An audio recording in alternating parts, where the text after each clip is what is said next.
First things first, I ventilated this 5x5 closure off camera, and now I'm securing it to my dummy. So I secured it, I just sweep it down to get the hair out of the way, and I'm pinning the first one at the center, making sure I hold that one down and pinning the back. And my sister is also assisting me to pin.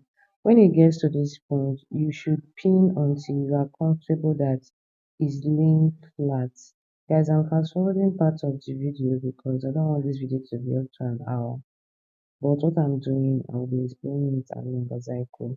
And now, I know that you will say I should use curve needle guide. I don't have curve needle, but I'm just trying to secure my I like sew it with needle and thread. And guys, the sewing method I use is just put it through and bring it out. I just wanted this wig to lay as flat as possible, so I'm not like sewing and tying, because at the end of the day, that particular track I'm going to cover it with the last weft of hair that we are going to use. So I sewed it round, as you can see, and by this end side I'm securing it like with double tying.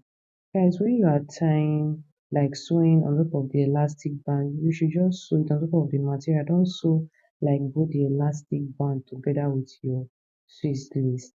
I made that mistake when I started sewing in the beginning and it did not really end well. Now guys, I'm using a candle for this marking because I don't have Sharpie pen or I don't have chalk. So I'm using two of my finger, but you can use your tape to just measure out one inch. But as you can see, I'm using on my finger. And before you ask, if you want to clean the candle wax, maybe we made a mistake just like me, you can just easily use a dry towel to just clean it down and it will clean like I did in like I'm doing in the video now. So you can just clean it down. So it's not like if you make a mistake, you can't like go back to erase it. Nobody's above mistake. Guys, if you haven't subscribed to my channel, make sure you subscribe. Please like the video. Please like the video. And please drop your thoughts or any corrections you would like to make or any criticism in the comment section. So guys, I continue with what I was doing just at the left hand side and also at the right hand side, because we want our wig to like go round there. So I'll just let you watch.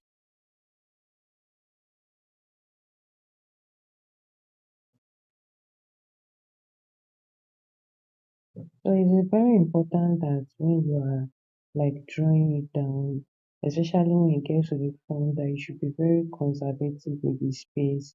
Like you can see, when I go to the top part of my head, like my top of your skull, like you don't want the web to just be going like in everything to the front. So the front doesn't look like super big. You can see the center part, how I brought down that line across in the center.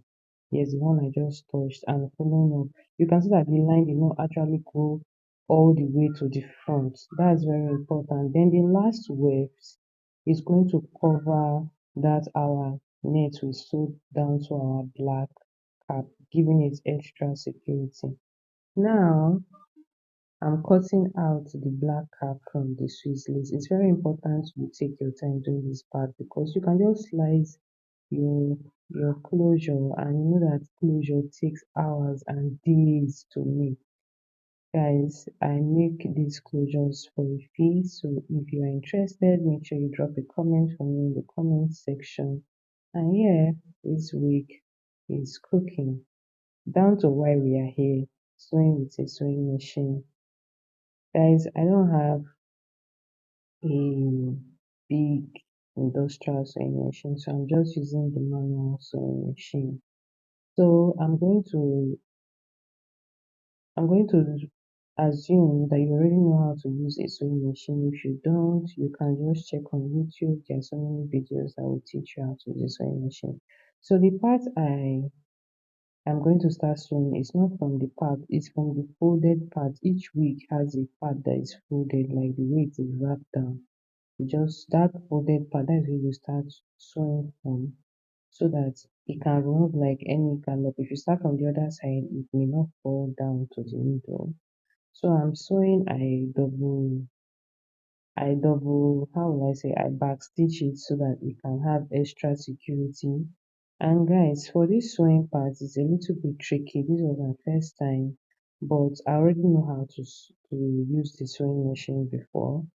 So when you are sewing, like one bundle goes under the other bundle. I hope this makes sense. One bundle goes like under the other bundle. I just use my fingers to try to pinch them together when I'm sewing so that it can like stay together. Then I'm just sewing. And you know that this sewing machine doesn't have that zigzag situation, you just have a straight line. So I just went back to double sew it, and it's very important when you get to the end, you have to back stitch it, like go front and go back, just to like I'm doing, just to make sure it gives you this extra security. And I really advise, if you're using just a straight sewing machine, that you go back and re-sew it again to ensure that it is very secure. Now, for sewing on our cap, before anything, let me just start. Don't stretch your cap when you are trying to sew it down. Don't stretch your cap because it will not be nice. Even if your cap is looking like a small, don't stretch it out because it will start looking, I don't know, it will not just look nice, and I don't really want you to learn the hard way. And when you are sewing, for people that are using that zigzag machine, just like you put it on top and it's just taking like joining the three together. But what I learned from using the straight sewing machine, you should sew on the second weft. Like you know that one weft is up, one weft is down. The one that is down, sew on that one, so that your final sewing on that one, like to attach it to your cap. Get why? Because when you are brushing down your wig, you don't want to sew on the top one and it's looking like the second one is sliding down a little bit. No, that's not what you want, because probably your wig may be for a customer and you don't want your customer complaining. So I just did that round the entire cap. I'm just following that my candle line, and yeah, I did it round. And for the last weft, I sew it closely to the part I ventilated, just to cover that place that we sewed with our needle and thread. Guys, I don't know why this is my sister. She was just looking seriously at what I was doing. Yes, as you can see, I am done with the sewing, and this was a set up that lace. This is like the normal Swiss lace. This is not HD. This is not um thin lace. It's just a regular jean sweet lace that is very tough. And now I want to tint my lace. If you want to know how I made this DIY tint, I'm going to drop a link to the video in the description box or in the comment section. You know where to check that out. Very simple and very efficient lace tint. Like it just comes out. I used a little too much though. It just came out beautiful, and I just use a fan to just dry it down. It is quick to dry, so don't be afraid. And this is me just wearing the wig on her for the first time without any brushing, without any conditioner, nothing. And it came out really, really, really cute.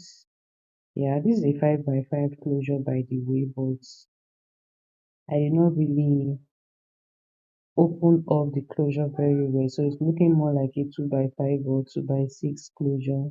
But I'm just trying to brush it out to make sure that the wig looks good. This quality of wig is very beautiful. If you know the quality, if you know the wig I use, make sure you drop a comment. Yes, this was her. She was feeling herself. in her hair. I really love this hair. This is a hair blend. If you would like this kind of wig, make sure you have color me in the comment section. Yes, and that's it for this video. Thank you so much for watching. Bye.